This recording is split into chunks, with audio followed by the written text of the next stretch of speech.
Thanks very much, everybody, for coming along this afternoon, as it is just now. This session is being videoed, but for your reassurance, they're videoing me, not you, mostly, I think.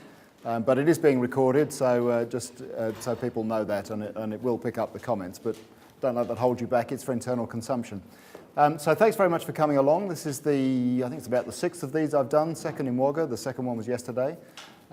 It's part of the annual opportunity for me to try and let you know what's going on with the university and the sector, and for you to give me a grilling.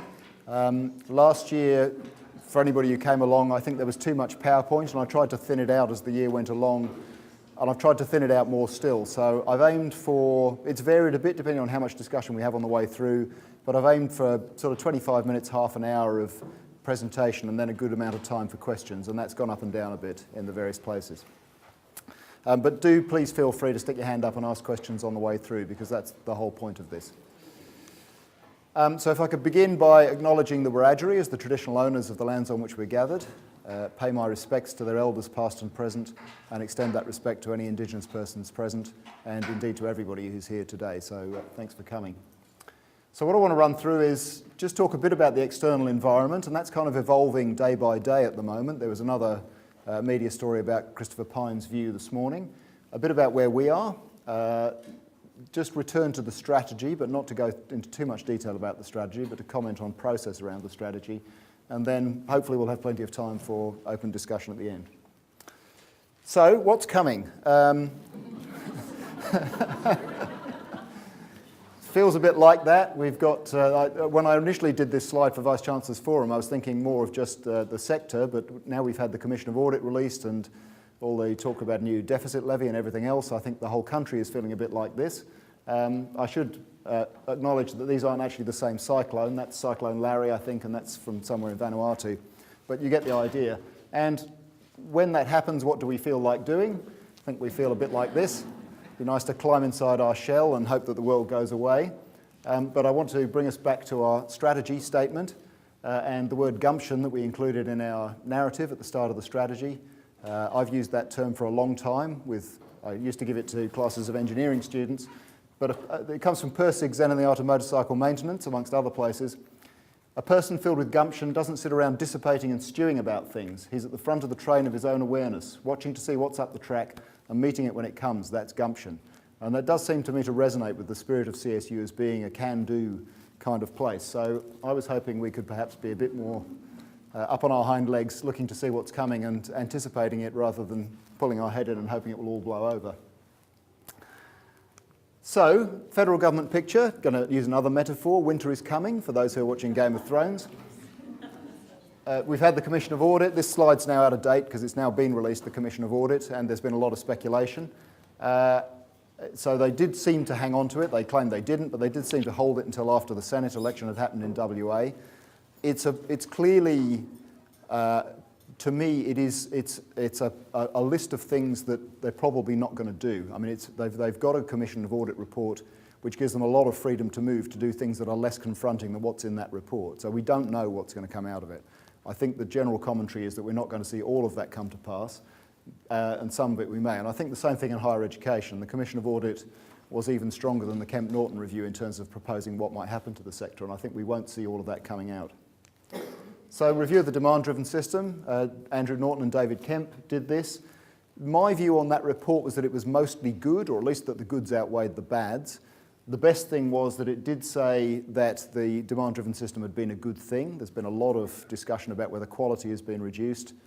I've said this a lot, but if your definition of quality is that only 5% of the population goes to university, the minute you widen participation, then you've definitionally reduced quality. That's not my definition of what quality means in higher education. My definition is about the effectiveness of the education that you actually do within institutions, whoever you've got. And I think what they said very strongly is that there's no evidence that that's gotten worse as a result of the demand-driven system. They recommended a whole bunch of things, but particularly making the Commonwealth-supported places, which now only universities and a couple of others have access to, available to anybody, including private institutions and including TAFE. So that would widen competition and potentially reduce costs overall if a lot of that provision moved outside of universities, you would think. They recommended rationalising postgraduate Commonwealth-supported places. any of you who've been involved in the admissions process this year know that we're already started to do that because we're over our cap for Commonwealth supported places. So we're moving students into full fee, or we're trying to, because otherwise we only get their contribution, which is a lot less than the total picture. And that makes sense because it's a mess at the moment. UWA and Melbourne got a special deal so they could have a 7-year education program at the Commonwealth's expense rather than only a 4-year one. We've got quite a lot of places, other universities have less. It is a mess and it does need sorting out. Allowing the government to shift the costs onto students, this is probably going to be the most controversial part of it, and if anybody saw Q&A Monday night, which I didn't, but that's, you're starting to see students protesting about that, and that's very understandable. And an upfront cost on HECS help. So at the moment, it costs the government money to have the HECS scheme. They proposed a couple of things that would reduce the cost on the government's bottom line from having the HECS scheme, but that would, of course, push more costs onto students. So those bits are the things that are more controversial, and they're potentially worrying for a university like ours. Regional and rural students, low SES students, of whom we have more of than the metropolitan institutions, tend to be more price sensitive, tend to struggle more. Anybody who's actually earning would start paying it back straight away if they're over the threshold. So that's probably more threatening for us than a university that relies solely on school leavers.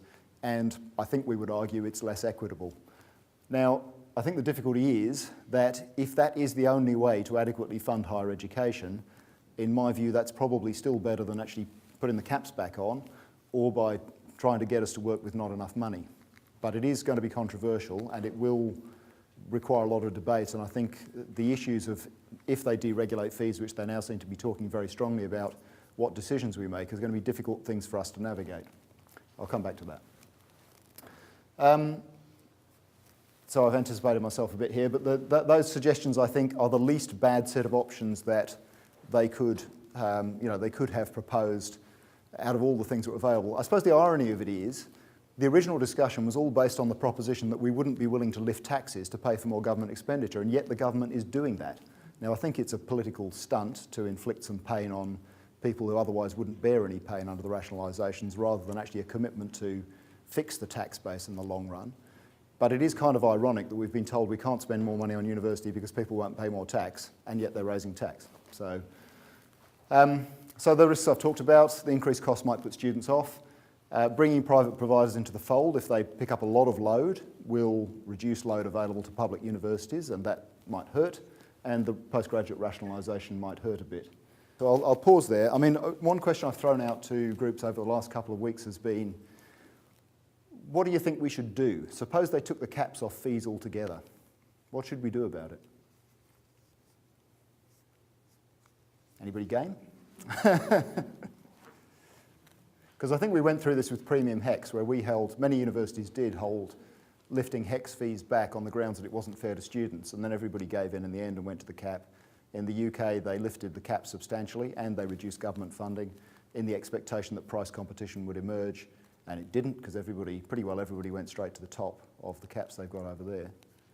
It is a difficult one because we don't want to be selfish, but nobody game?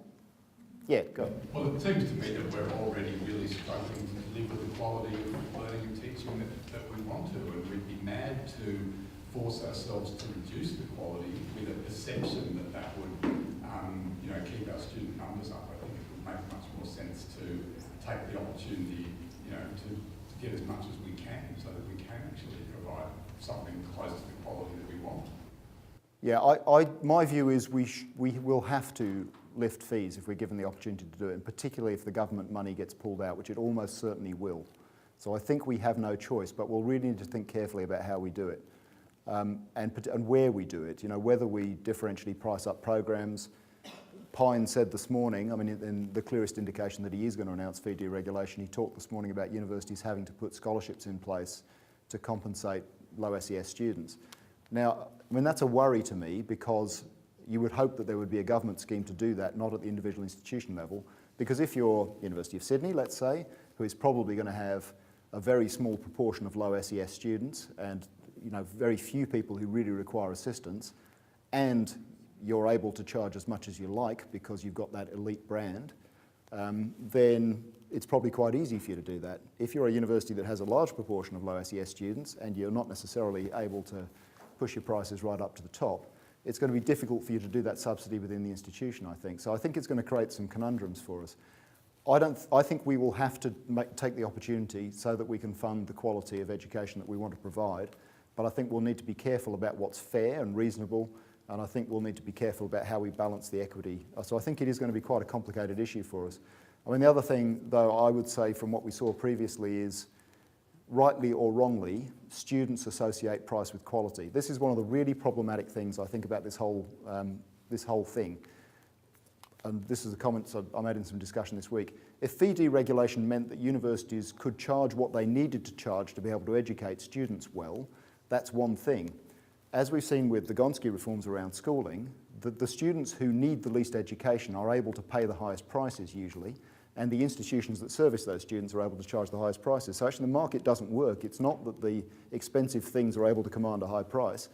The things that are able to command a high price are the cheap things, and the things that are only able to command a low price are the expensive things. So it's actually not a good market mechanism, and I'm not convinced that fee deregulation, depending on how they implement it, is actually going to be good for the sector overall, because I suspect they will pull more government money out than we'll get in student fees. So I'm actually not necessarily an enthusiast for this. It may be something pragmatically we have to do, and there's a whole bunch of it depends based on what else they might put in place. But this is something we'll have to work through, I suspect, unless Pine pulls that back over the next couple of years. I mean, it might take them a year to legislate it, so we'll probably get quite a bit of opportunity for input.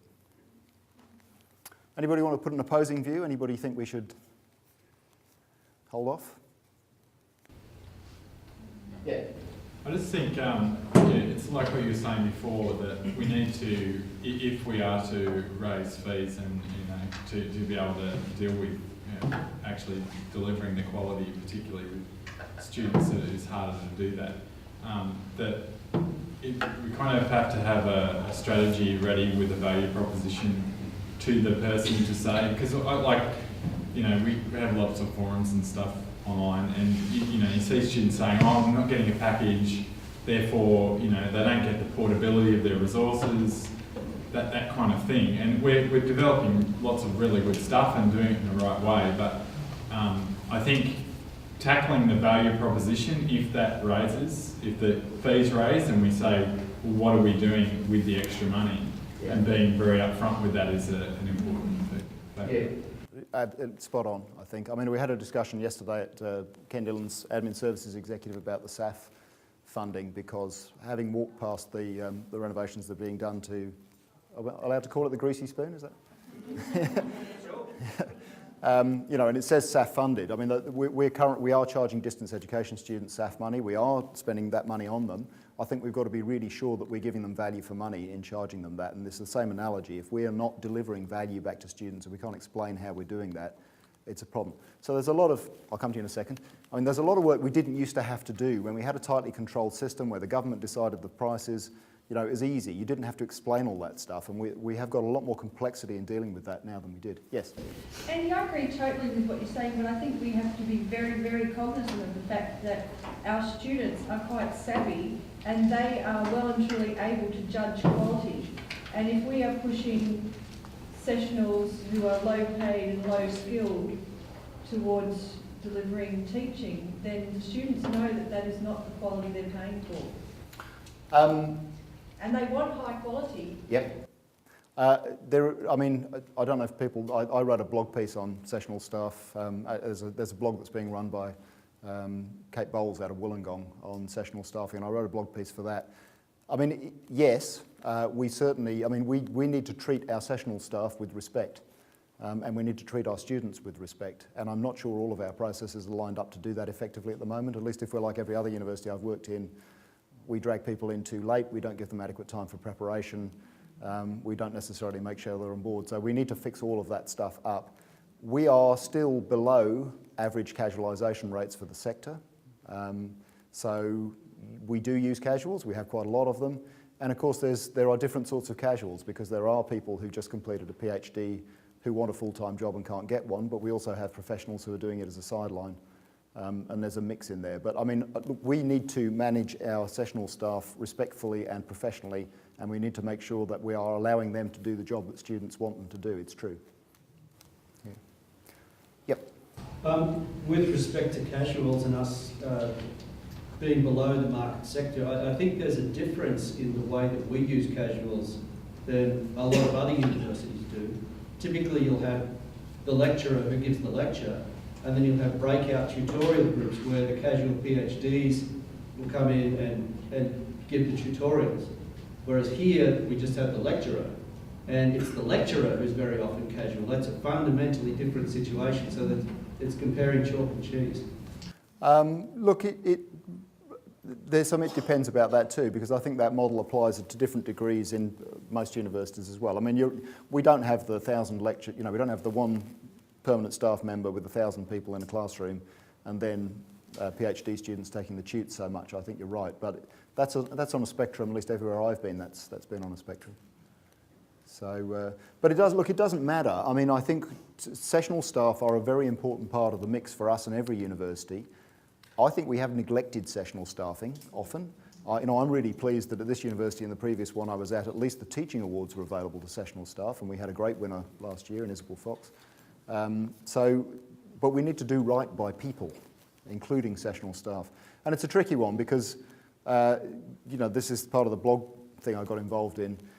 Sessional staff want permanent jobs, and the trouble is if you were to convert the money that is being spent on sessionals into permanent jobs, well, some people would get a job, but probably a fifth of them or a sixth of them. So, I mean, you'd actually disappoint a lot of people who wouldn't have any employment at all.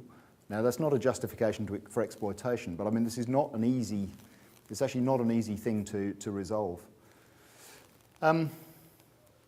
Okay, so we wandered off from the whole fee picture, but I mean, look, this is another set of challenges for us. And I don't believe, I'm a bit worried that some parts of the sector think that this is going to be another magic bullet. And I think we often want magic bullets in the sector. International fee revenue was going to be a magic bullet. Graduate schools of management were going to be a magic bullet. Philanthropy's a magic bullet. And I think there is perhaps a view amongst the group of 8, for instance, that fee deregulation will be a magic bullet because they can jack up the fees and suddenly all their money woes will go away. I don't think that's how things work. The US has had deregulated fees for a long time. There's enormous concern about the level of student debt there and a desire to hold costs down. So there will be goods and bads in this, and playing it skillfully will be part of what we have to do. Okay, a couple of updates then. So one of the things we do want to do is to bring some load into the institution and to build some more, build the profile to be even more comprehensive than it is at the moment. As you're aware, one of those is medicine. This is really a recap of what I said last year. The National Party included our medical school jointly with La Trobe as one of their election policy commitments. The Coalition jointly didn't, so the Liberals didn't endorse it. We've been lobbying both before and after the election. A lot of work's gone into bending people's ears in Parliament House around that and elsewhere. It is still live, we understand, and we are hopeful, but not certain, that we might get an announcement next week in the budget, but we'll have to wait and see on that, and it will depend how the politics plays out. Engineering, so this is another, one of the key things we don't have. It says 2015 or 16 there, but it won't be 2015 now because that's too close. That one needs some state government support in terms of capital to be able to make it come to fruition, and that's looking moderately hopeful, I think. We have recruited a discipline lead for engineering, a professor who's working on curriculum and also the lobbying process around there to get it started off. So hopefully that will be coming. Okay, I might just pause before I move on to the next bit and see if anyone's got any questions up to that point. Yeah. Just got one around, the very important degrees that we're delivering, like versing dentistry and things. I've always wondered around, we've got very small numbers of students in that. Are they proportionally funded more than other things because they have, potentially greater importance within the community? They are funded more because the theory is because it costs more to train a dentist or a vet than it does to train a lawyer, let's say. So yeah, they are funded at a much higher rate than the average. The ag students, I think, are actually in the top band, if I remember rightly. They're up around, somebody might know the answer to this question. Yeah, so Jeff, do you know what's the number? Is it 30,000 or something? It's a lot anyway. It's like double the average. I suspect our ag schools tend to cost money, and I think once you roll the cost of the farm in, ours probably does. Vet, I think, probably costs money once you take into account the clinic. Dentistry is probably costing us money at the moment, but hopefully when we get it fully bedded down, we can get it back onto break even. And it's the clinical placement stuff that kills you, and because we run our own clinics, we certainly are subsidising those at the moment, and we've got a bit of work going on at the moment to manage that and look and see if we can't fix the bottom line. But I mean, every university I know of, the vet clinic doesn't make money. Dentistry clinics are reckoned that you should, and you know, we're working on our allied health clinics as well. So, but yeah, there is a much higher rate of funding, and I guess in a deregulated market, you might be able to lift the fees more still. It's a difficult one, because certainly if you were a metropolitan university, and given there's a lot of suppressed demand for things like dentistry, you'd be jacking the fees up probably. We want rural students to work in rural areas, so we actually have a different agenda, and that may be a conflict for us as well. Andy, Yeah. just on medicine, how are we going in terms of hearing from New South Wales here in Wagga and Notre Dame that they're going to introduce some 6-year medicine programs? The intelligence we have, and it's no more than that, is that there is not another live proposal than ours on the table. So we understand that whilst there have been press releases from University of Sydney and Orange and University of New South Wales here, there is no firm proposal in place for them to expand anything. But that's gossip, pretty much, so we won't know. And they might be able to do some of it without support from the government, so I guess they could do some of that, but they were saying they'd need capital funds to expand the operations in Wagga and Orange, so that's what I've heard. But it's not, I couldn't swear to it, because you know, it appeared that the announcements from the existing schools, as much as anything, were designed to throw us off or throw the politicians off supporting us, and there wasn't very much detail released by either university about what they wanted to do. That's my view anyway. Okay, so how are we doing? Let's have a look at some numbers, and this is interesting. Some of you have seen this already. This is the exact same, well, you've seen this if you came last year. This is the exact same slide I put up last year. Haven't amended it. And just as a reminder, before 2010, we kind of did that. We grew quite rapidly as the demand-driven system was coming. Since then, we've dropped off a bit. So we had a really bumper year in 2010. We dropped back a bit in 2011. And we've plateaued, and we've a little bit down in 2014, a couple of percent probably on school leavers. We're a little bit up in distance. But overall, our load has softened a bit. So this is just undergraduate load, but the principles apply across the board. Continuing load, of course, went up with the pipeline. Again, it's starting to flatten off, and we're still not quite sure where retention's landing. It seems to be doing a little bit better, but we're not sure. And then, of course, total load, same thing happened. Peak in 2012, now starting to decline a little bit. So plateauing and possibly a little bit of decline. Now, this is bad. At least it's bad from a budget point of view, because dollars comes with students, and because the real dollars per year are not keeping up with inflation, and particularly after the efficiency dividend, which the government sent us a letter yesterday helpfully telling us they were going to take off us even though it wasn't legislated yet. So that's going to be a real hit on the budget. So, you know, bad news is we've been through a long period where every year we had more money than we did the year before in real terms, and we were growing, so we needed it. But the job that finance had to do, and we all had to do, was to decide how to allocate that extra money. It's tougher when it starts to shrink a little bit, because then your job is actually to figure out how to save money on each succeeding budget. Now, this is painful and unpleasant, and we'd all rather not have to do it, but the gap is not huge. We're talking about a couple of percent. You know, we're not talking about 10% or 15% or 20%. So it's unpleasant, but it is manageable. Now, competition, so why is this happening? Well, partly we think right across the sector the demand-driven system has topped out now, and that we've actually got everybody into the system, except that distance education still seems to be growing.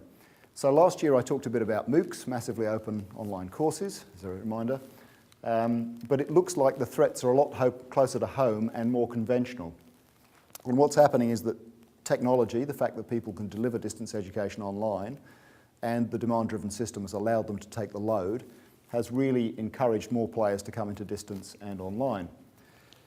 On campus, this is a Sydney Morning Herald story from 2 or 3 weeks ago about the amount of money that's being spent in Sydney. These figures are tiny, so you can't read them, But University of Sydney, $2.5 billion, already spent or in progress. University of Technology Sydney, just under $1 billion. University of New South Wales, similar sorts of money. So there's a lot of money being spent in Metro Sydney in building campus facilities. Some of that is about the fact that the rental market's saturated and they're building beds, and some of it's investment in academic facilities. But I think they're also banking on getting more students. So they're expecting to take students, and some of those they're taking out of rural and regional New South Wales. And Wollongong, I've got it on this slide, Paul Wellings from Wollongong told me that they're planning to outsource their existing residences and double the number of beds on campus. And they're already stealing students from us. So what's happening in terms of competition? My guess is that in the online space, it's going to get more intense. It's not going to back off. The upside for us is we are the largest player, I think still. We'll have to count the numbers for 2013. And that gives us a lot of market power. We've got an enormous experience base in this. We've got a lot of technology built up. But there's no room for us to be complacent. And if we don't know how to use that market advantage, then there is the potential for us to lose in this. In the on-campus space, I think there may well be an oversupply of accommodation. We haven't quite filled our res this year. And I'll come back to what we're doing to try and encourage more students a little bit later on. But I do wonder if there's going to be a glut of on-campus accommodation coming over the next 5 to 10 years when it comes on stream, and that will be interesting too.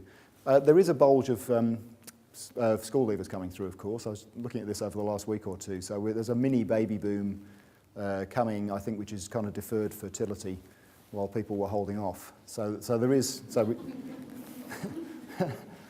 So there will be some extra students to fill up those things. But so let's have a look at some numbers now. This is just education, and again, that's too small for you to read, but this is just New South Wales figures, right? And these are the New South Wales institutions and one other offering education, teacher and early childhood education. That line is us, biggest provider of education in New South Wales, which is interesting. I think, we knew it's a strength, but it's quite startling to look at it. That one, I think, is Newcastle, and this line here is Australian Catholic University. And they've grown very rapidly through the demand-driven system. Haven't got it on this slide, but one of the interesting things I didn't realise, you can break this down, this planning and audit have done this data, and you can look at it from their website. If you break it down into Sydney, we used to be the largest provider of education in Sydney, which I think is quite amazing for a regional university. We've now been overtaken by ACU. Distance education, again, that's us. That one, I think, is UNE. This is the interesting one. That's Curtin. So from 2011 to 2012, Curtin went from 0 to about 1/8 of our load. And if they've kept that trend up, this year they might have, say, half of our load in distance education. Now, that's problematic at a time when the New South Wales Minister of Education is complaining about too many teacher graduates, and he's leaning on the New South Wales universities, but there's capacity coming in from out of state. Swinburne Online are also advertising. So look, the takeaway message is, this competition we worried about coming is here. Andy, why do you think it is that UNE has continued to grow during the period that we've lost DE load? Well, I think Tony was saying this yesterday. One of the answers is that peak in 2010 probably wasn't sustainable, I reckon. So in fact, we overgrew in 2010. And if you look at the kind of trend, it's probably a bit similar to UNE, maybe a little bit better than this. So I'm not sure, but I think we may have overdone it in 2010, and we did it for tactical reasons, I reckon. I don't know because I wasn't here, but I think we were trying to build numbers in case they threw the caps back on, and we wanted to make sure that we ended up with, we're able to fill load.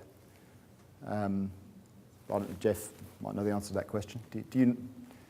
Do you know how we interpret the fact that we blipped in 2010 and then UNE have grown more steadily? Or? I was just saying, they have to build their law courses. This is just education, though. Oh, sorry. Okay, no. Yeah, so I don't know. I think that's it, but I'm not sure. Health, a really interesting picture here. This is USyd, so biggest provider of health education in New South Wales. This one's us, and that's grown substantially over that period. Southern Cross, almost keeping up. Can't really see it here, but it'll become a bit clearer on the next graph. There's an interesting line there. And if you look at the distance education picture, again, this one's us, biggest provider of health distance education in New South Wales. That is University of Tasmania. And some of that's paramedics in Rozelle. So again, demand-driven system. They found a way to go to another state. You know, UTAS is very bounded. They can only, just like us, you know, we can only do so much with the students who walk in through the door. They can only do so much with the students in Tasmania. They're looking for other students to fill up. They also have a 2-year nursing degree, Yes. which is very attractive. Yeah, yeah. And I think actually Curtin, somebody from education may know this, but Curtin also can offer a shorter degree in the postgraduate space than we can because they're out of state, I believe. Yeah. So, you know, we've been in the situation where we kind of had the field not exactly to ourselves, but to a large extent to ourselves, and now much more competitive. So, you know, my takeaway from this is we really need to focus on the quality of what we're doing in terms of what's attractive to students. And I've said this to the groups as I've gone around. If for every degree we have, we can't explain why it's the best at what it does, I don't think we can expect to get any students. So that's not to say it's necessarily the best in the world for everybody, but we need to know what we're designing for, how to pitch it, and to explain to people why they should come and study with us. And we do that really, really well in many, many of our programs. You know, you take the vet program, it's a large animal production-focused vet program that's very distinctive, and people come to it because of that. You know, same with dentistry. If we get medicine up, the same thing. And it's true for other things. You know, comms has been a traditional strength of ours, which drew people from across the sandstone curtain. Lots of things do. And there's another really interesting thing, I think, with a better look at the figures, about we actually get less than half, on average, of the students who come to university in our regional footprint come to us. So that's, in one sense, that's bad, because you say, well, we're losing half of them. On the other hand, there's double the number that we could recruit if we could figure out what looks like what's attractive to them. And likewise, at least for arts and science, more than half the students are not from our regional footprint. So it's not that we're not attractive. We are an attractive university that is able to bring students here from many, many places. It's a great story, and there is the room for us to succeed. Yeah. Can I just jump in there with a point that I think is quite important for people to understand, and that is around 50% of UAC first preferences we don't have in our course profile. Right. So it's not just, and hence why you're talking about engineering and medicine and those sorts of things. So before we even start with our current course profile, there's a ceiling on the capacity there which we need to break through. And if we had medicine and we had engineering and we had law, would that be the other half, or what? Perhaps not all of it, but it would be a very, very significant proportion, yeah.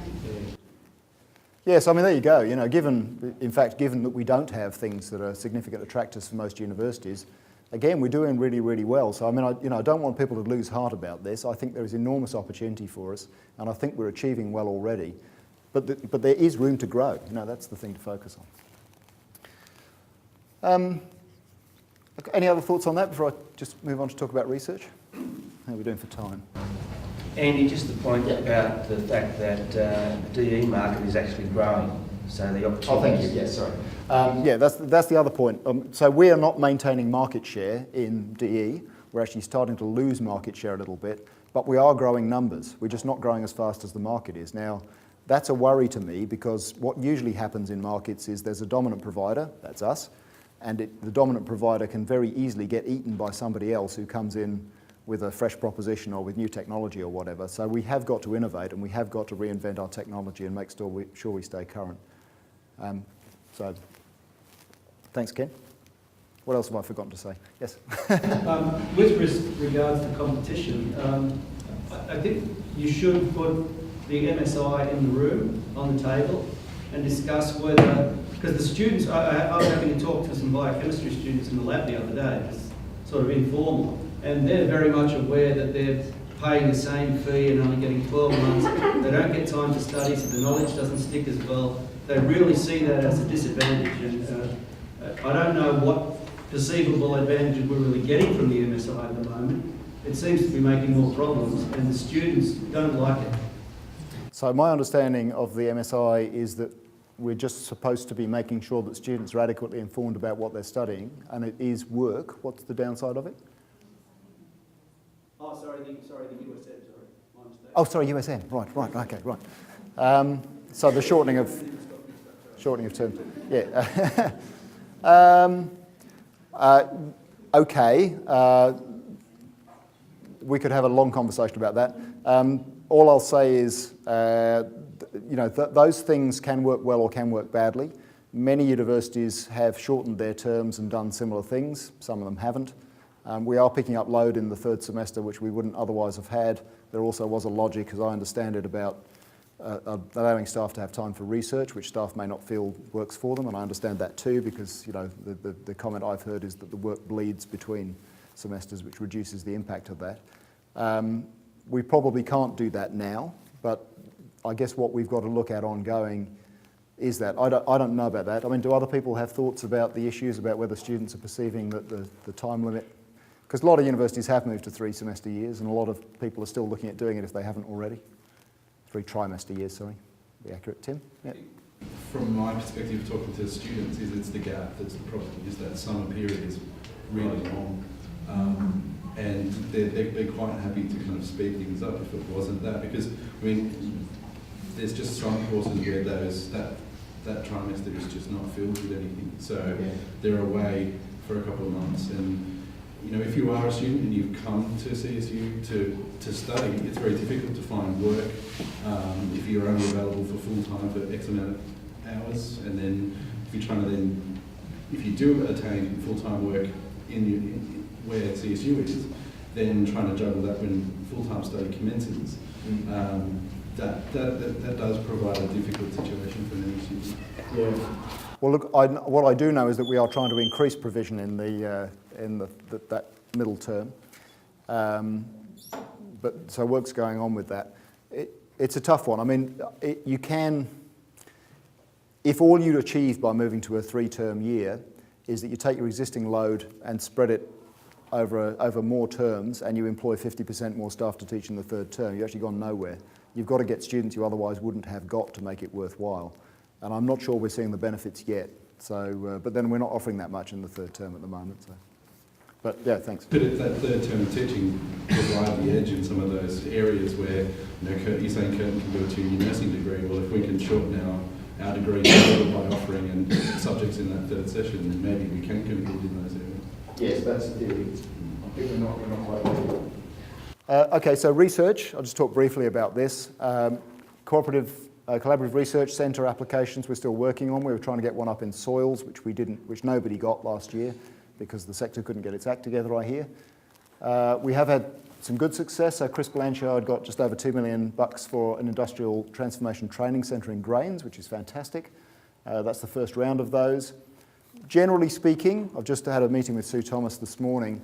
We're still waiting to see the takeoff in research performance that we've been trying to get happening for quite a long period of time. So we've had the faculty compacts process running for a few years now. This would be the year that we'd expect to see the output of that, and we're just trying to get a sense of whether we're seeing that or not. I think one of the issues for us, though, is that we are towards the bottom of the sector when you divide research productivity indicators by staff FTE. Now, there are, I suspect, reasons for that. Part of it's history. The older universities turn over far more in terms of research than the younger universities do, and we're one of the youngest ones. The multi-campus adds some costs to us. There are other things. So we're trying to unpick that at the moment and really understand how we might operate on that into the future. So any questions on research or thoughts on that? I've covered it quite briefly. Yep. Based on that productivity issue, is there any chance that we might see some new incentives for research to try and increase the levels of output, or give researchers more benefit to actually spend some time on their research? Well, look, that's part of what Sue's looking at the moment. So we've had a whole bunch of schemes that have been, including faculty compacts, which have been designed to do that. The question we need to ask is whether they've worked, and they've been, I think, thinly spread up to this point. What we may look at is targeting more from this point on and trying to pick winners a bit more. So it may be that we'll remove trying to spread the research support thinly and actually try and build concentrated strength in a few areas. That's kind of what our strategy said, but we've also gone through a process of actually trying to give people the opportunity to succeed. Okay, so those were in some ways negative messages, so just to focus on the positive for a little while. Student applications this year, we did a really good job of processing. Jeff, I don't know if you want to say any more about that, but I think we were very efficient this year, it seemed, but we got to the bottom of the bucket earlier, which was the problem. But at a time when the sector's very competitive, it's really important that we can process student applications and we can deal with those things quickly. Port Macquarie's going well, so we did the design launch of the new buildings there, and there's a lot of really positive sentiment from the community there about that happening. Still small numbers there at the moment, but that's one of the areas where we think there's clearly opportunities for growth into the future, which will help us. We have spent money on residences, so we've replaced the South Campus residences here with new ones. We've built 100 new at Orange, a few new at Albury Wodonga, and we spent a lot of money fixing up some rather dilapidated residences in Bathurst. So I've used this line quite a lot, but do people know the Towers residences in Bathurst? Yeah, when I first saw them, my comment was that the only future for them was as a Soviet-era theme park, but I've had to eat my words because it actually looks fantastic now. It's been absolutely transformed by the work that's been done over Christmas. And JOV, I didn't catch this acronym because I started this in Bathurst, is John Oxley Village in Bathurst, which has also been transformed by the money that's been spent on it. The roads, John Harper hasn't come to either one of these, I don't think, but John did write a poem in the first year about the state of the roads and put it on Yammer. And in fact, he might not be here because Steve Butt said he was going to challenge John to meet him at a secret location and get him to write a new poem about the work that's been done on the road. So it's, I know the one out the back from the winery is still pretty ordinary, isn't it? Yeah, but those are sitting in Coolman. yeah. We'd like that updated. Well, we'll get there, but at least the front entrance, you know, at least you don't need a tank to drive through the front entrance anymore. The wellness clinic at Bathurst has been completed and we're tendering at the moment for expressions of interest for people to run it. New childcare facility at Wagga, you'd be familiar with, is now open, which is apparently a fantastic facility, but I haven't had a tour yet. In Canberra, we persuaded the Centre for Customs and Excise Studies to join us from the University of Canberra. And now we have, I'm told, the largest postgraduate policing and security education profile in the world, which is quite impressive. So they're on Brisbane Avenue, and there's a nice large Charles Sturt University sign outside Tony Abbott's digs when he gets up every morning. And as part of the CSU Green Initiative, there's a cogeneration plant that's being built in Bathurst, which is one of these things that produces heat and electricity. I'm not sure what it uses. Sometimes they use waste from other things, which I'm not sure if it does, but that's part of the emissions reduction strategy. Okay, so I'll keep going. Just to talk about where we're at with strategy, and as I said, I really wanted to talk about process at this point. The Senior Executive Committee have written acquittals of the sub-plan. So if you remember the strategy, third page has got 12 boxes there, 8 priorities and 4 enablers. And we've written acquittals for all of those sub-plans. And that process is really about getting us to focus on how well things are going and what we might need to change. And that's been a great joy to the members of the Senior Executive who've been through that process, I think. Is that right, Ken? Yeah.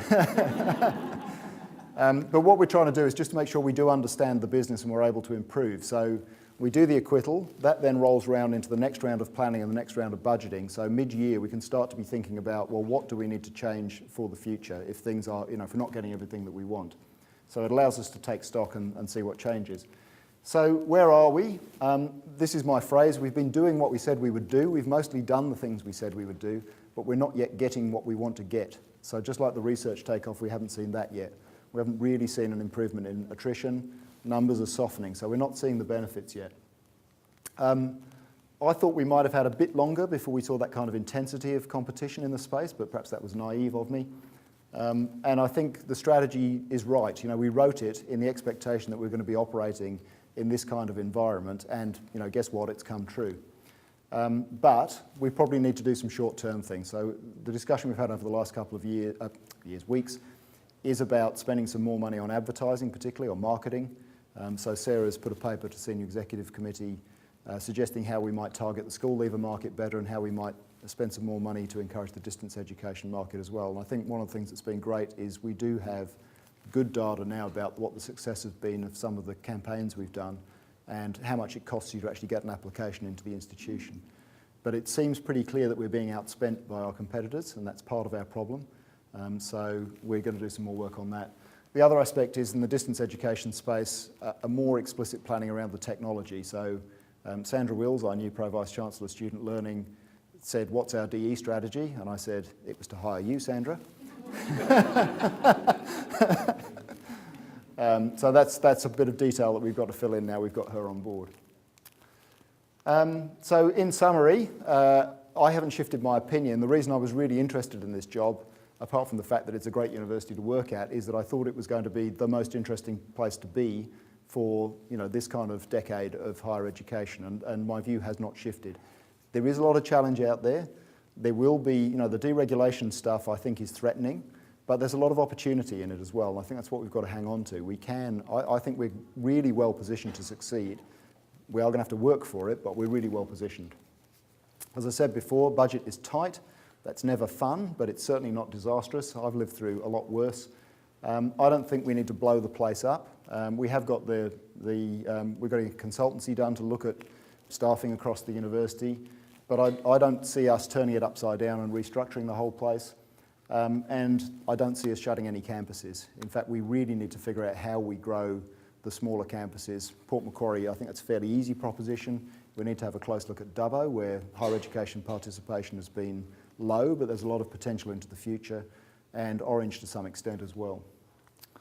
And we have got, part of the strategy is the courses and campuses plan. And actually, I'll just mention this. One of the ideas we have is that, Albury is kind of the minimum size campus you'd want to have. So we'd like to see Albury grow by, let's say, 5%.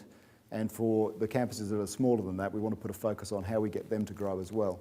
Because that's the success of the CSU model, has been to have this kind of federated approach where we have, a very large footprint. Just a conversation this week I had about the political impact of that when, people said, "Well, how many local members do you have?" Because mostly, people have one politician in federal parliament who's keen on them. I said, "Well, we've got John Cobb, Michael McCormack, David Gillespie." So we do have a very large footprint, and we're important to a lot of people, which actually is a thing that's really in our favour. So that's it, really. So we had a bit of discussion on the way through. We've got about 15 minutes for questions, maybe a bit less, and I can stay for about half an hour. But if people need to go at 1, please feel free to do that. But I'll throw it open to questions, and thanks for listening. Had enough? No, go. Andy, I just have a question around the deregulation. Yep. In particular, do you foresee that it's going to be a blanket deregulation, or will there be an opportunity for funding around areas that the federal government identifies potentially as critical skills shortages within industries? Look, and the problem is we just don't know. What I would hate to see is a kind of flat, deregulated market. If they removed regional loading, if they removed any support for low SES students, if they took all the scholarships out and just made it a very, straight, that would be bad, I think. Given how important the nationals are, and given how much they care about rural and regional students, I think that's unlikely to happen politically. We know the government's got issues with Clive Palmer, so this stuff won't sail through the Senate, even if the government puts the legislation up. So I think we'll end up with something that has some safeguards in it and has some means of making sure that we can protect national priorities. So one of the things I've been asked to sit on the New South Wales TAFE Commission board this year as well, and they're looking at the deregulation that's happening around TAFE funding or VET funding. They're looking at providing separate lines of funding for community service obligations. Now, those risky things, because that was supposed to happen in Victoria and it kind of withered away over time. So we'll want to make sure, I think, that whatever structure gets put in place, it's got structural protections that mean the government can't just turn sums of money off that actually kill regional communities in the long run. That's the concern I've got. Because there's such a lot of policy is driven by metrocentric thinking. People sit in Sydney and Canberra. Many people never even visit regional Australia. They don't get it. They don't understand communities. They read the news reports that says regional Australia is dying, which it isn't. It's not growing as fast as metropolitan Australia, but it's not going backwards. and therefore they're always thinking about, oh, we just need to shut that down. So, one of the things I try to do at every opportunity is to remind people that the population is growing in regional Australia, just not as fast as the cities. So, we shouldn't be pulling resources out. We need to think about how to support these areas. So, that's my thought, but that's probably going to be, there might be a year in which we thrash through what the policy looks like around deregulation. So I think part of the job we've got to do is make sure we get those points heard through that process. Do you see that relationship with TAFE changing if they become a private provider of higher education? Well, possibly. I mean, they say, the conversations I've had with people from TAFE, they say that that's not what they want to do. They don't want to become a university. They want to stay as a TAFE, and that higher education will be a minority thing for them. They'll go where the money is. Yeah, well, that's my worry. But I mean, look, we've partnered very well with TAFE, and I think they're genuine in. It's a different thing to be a TAFE and a university, and I don't think we want to mix the two things up, personally. I do worry about the market reforms in terms of wrecking the TAFE system if it's gotten wrong. And Victoria's not been a success story there. New South Wales certainly wants to avoid that. The Minister's very keen to make sure we don't destroy what's good about TAFE, but again, there'll be challenge around that. The TAFE directors are pretty optimistic from what I've spoken to them. I mean, they've got a big job on their hands to work through the reform package there, but they seem to me to have their head screwed on and to know what they're trying to achieve, and it's not to be a university. So, but we'll see, and I think there'll be the opportunity for us to work with them. One thing I meant to say before actually about some of the criticism about bringing the private providers and the TAFEs in was that it's spreading the public money more thinly, but Swinburne are already partnered with SEEK to do what they're doing. We're partnering with TAFE, UNE were partnered with Pearson. So the private providers are kind of coming in under the wing of the demand-driven system already, and it's not fundamentally different to have them actually able to access that money themselves, I guess. Okay, other things? You mentioned the likely rationalisation of Commonwealth-supported places in the postgraduate space. By that, do you mean that you think they'll completely get rid of Commonwealth-supported places in postgrad, or just reduce them? Reallocate, probably. I mean, I think what they... did you read the Kemp Norton review? It was the bit where they most kind of obfuscated, I would say. It was the bit where they were least certain because they recognised the political difficulties. If Melbourne and UWA hadn't got their special deals, it would probably be a lot easier to put some principles in place and sort out, that maybe teachers get postgraduate places, but I don't know, psychologists don't or something. But because you've got these two things that have got a very special deal, it's actually hard to talk equitably about it because they'd be really disadvantaged by that approach. So I think some sort of messy political fix is the most likely outcome. But I think probably what they'll do is try and find a way to come up with some principles that allow things to be reallocated. But again, I'm not exactly sure at the moment. All right, well, look, thanks very much for coming along. That's been great. I've really enjoyed the discussions around these presentations, and this has been no exception. So thank you.